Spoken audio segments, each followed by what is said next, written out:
আসসালামু আলাইকুম। বাংলাদেশ বেতার, রাজশাহী। স্থানীয় সংবাদ পড়ছি আব্দুল মান্নাফ আকন্দ।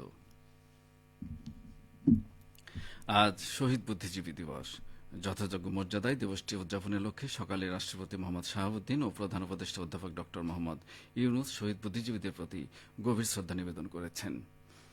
প্রথমে রাষ্ট্রপতি ও পরে প্রধান উপদেষ্টা রাজধানীর মিরপুরে শহীদ বুদ্ধিজীবী স্মৃতিসৌধে পুষ্পস্তবক অর্পণ করেন।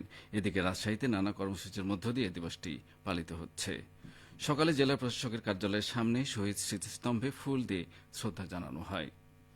এ সময় রাজশাহী বিভাগীয় কমিশনার ড আ.ন.ম বজলুর রশিদ, আরএমপি কমিশনার ড জিল্লুর রহমান, জেলা প্রশাসক আফিয়া আক্তার, পুলিশ সুপার নাইমুল হাসান ও সিটি কর্পোরেশনের প্রধান নির্বাহী কর্মকর্তা রেজাউল করিম উপস্থিত ছিলেন। এছাড়াও বিভিন্ন সরকারি ও বেসরকারি প্রতিষ্ঠানের পক্ষ থেকে ফুল দিয়ে শ্রদ্ধা জানানো হয়। পরে জেলা প্রশাসনের উদ্যোগে দিবসটির তাৎপর্য তুলে ধরে আলোচনা সভা অনুষ্ঠিত হয়। অপরদিকে নওগাঁ বিশ্ববিদ্যালয়ের উদ্যোগে শহীদ বুদ্ধিজীবী দিবস পালিত হয়েছে। আজ সকালে নওগাঁ সদর উপজেলার দোগাছি গ্রামে বৌদ্ধভূমি স্মৃতিস্তম্ভে পুষ্পস্তবক অর্পণ করা হয়। পরে শহীদদের আত্মার মাগফিরাত কামনা করে দোয়া করা হয়। বিশ্ববিদ্যালয়ের কর্মকর্তাগণ এই কর্মসূচিতে অংশ নেন। নওগাঁ জেলা আইন শৃঙ্খলা কমিটির নিয়মিত মাসিক সভা অনুষ্ঠিত হয়েছে। আজ জেলা প্রশাসকের সম্মেলন কক্ষে অনুষ্ঠিত সভায় সভাপতিত্ব করেন জেলা প্রশাসক মোহাম্মদ সাইফুল ইসলাম। সভার শুরুতেই জেলার চলমান আইন শৃঙ্খলা পরিস্থিতি পর্যালোচনা করা হয়। এ সময় চুরি, ডাকাতি ও ছিনতাই প্রতিরোধে গৃহীত পদক্ষেপ কার্যকর হয় সদস্যগণ সন্তোষ প্রকাশ করেন। এছাড়া বক্তাগণ আসন্ন ত্রয়োদশ জাতীয় সংসদ নির্বাচনে সার্বিক আইন শৃঙ্খলা পরিস্থিতি সমুন্নত রাখতে পরামর্শ তুলে ধরেন এবং বেশ কিছু পদক্ষেপ গ্রহণের সিদ্ধান্ত নেওয়া হয়। সভায় পুলিশ সুপার তরিকুল ইসলাম, অতিরিক্ত জেলা ম্যাজিস্ট্রেট জান্নাতারা তিথি, বিজিবি, আনসার সহ অন্যান্য আইন শৃঙ্খলা রক্ষাকারী বাহিনীর কর্মকর্তা সহ সদস্যগণ বক্তব্য প্রদান করেন। পাবনা বিজ্ঞান ও প্রযুক্তি বিশ্ববিদ্যালয় এবং জাপানের ইয়ামানাশি বিশ্ববিদ্যালয়ের মধ্যে সমঝোতা স্মারক স্বাক্ষরিত হয়েছে।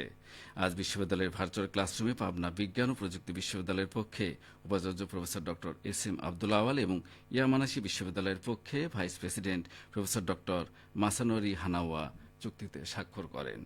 এর ফলে উভয় বিশ্ববিদ্যালয় শিক্ষাগত ও একাডেমিক সহযোগিতা বৃদ্ধির লক্ষ্যে কাজ করবে।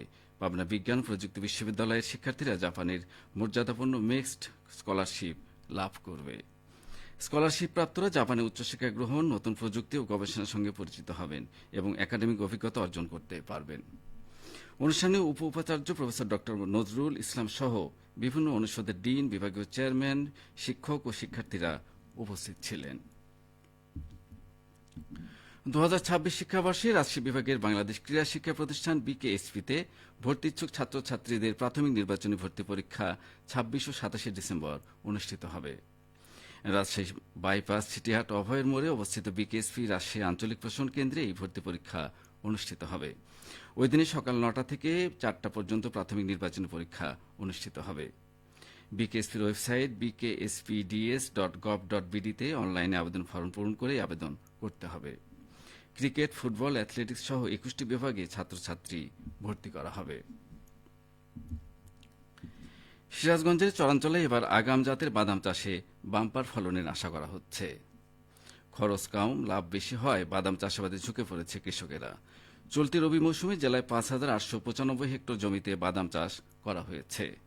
যমুনা নদীর শাহজাদপুর, চৌহালি, বেলকুচি, কাজীপুর ও সিরাজগঞ্জ সদর উপজেলার চরাঞ্চলে চাষাবাদ সবচেয়ে বেশি উপযোগী হয়েছে এবং জেলার ফুলজোড়া, করতোয়া, ইছামতি ও বড়াল নদীর চরাঞ্চলে লাভজনক বাদাম চাষাবাদ করছে কৃষকেরা। জেলা কৃষি সম্প্রসারণ অধিদপ্তরের উপপরিচালক এ.কে.এম. মঞ্জুরে মাওলা বলেন, বাদাম চাষাবাদে স্থানীয় কৃষকদের কৃষি বিভাগ নানাভাবে পরামর্শ দিয়ে থাকে। এবার লক্ষ্যমাত্রার চেয়ে চাষাবাদ বেশি করেছে কৃষকেরা এবং চরাঞ্চলে বাদাম চাষে অধিক ফলনের আশা করা হচ্ছে। সবশেষে আবহাওয়া। আজ রাজশাহীতে সর্বোচ্চ তাপমাত্রা ছিল 27.8 ডিগ্রি এবং সর্বনিম্ন 12.5 ডিগ্রি সেলসিয়াস। বিকেল 3টায় বাতাসে আপেক্ষিক আর্দ্রতার পরিমাণ ছিল 37%। রাজশাহী ও পার্শ্ববর্তী এলাকায় আজ সূর্যাস্ত সন্ধ্যে 5টা 19 মিনিটে। সংবাদ শেষ হল। আমাদের পরবর্তী স্থানীয় ইংরেজি সংবাদ সন্ধ্যে 6টা 5 মিনিটে।